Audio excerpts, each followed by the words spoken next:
Usai tinjau kondisi banjir di Kabupaten Oku Timur, Gubernur Sumsel Herman Deru menginstruksikan perbaikan kerusakan infrastruktur jembatan yang rusak akibat bencana banjir agar tidak menghambat aktivitas masyarakat.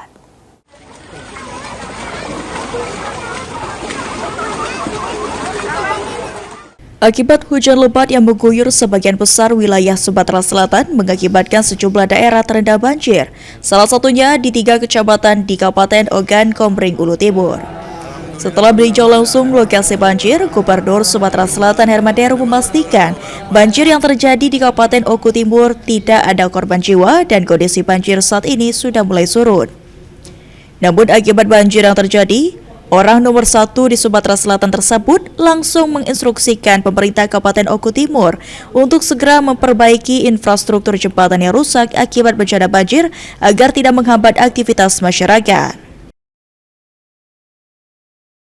Jadi Oku Timur itu, alhamdulillah pertama nggak ada korban jiwa.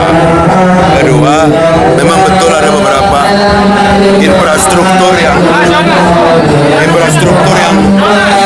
rusak karena ada genangan.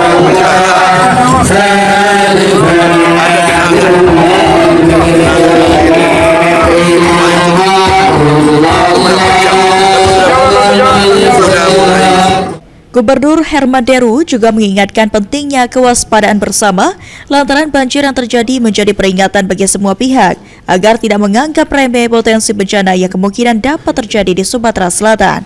Eki Saputra, PAL TV.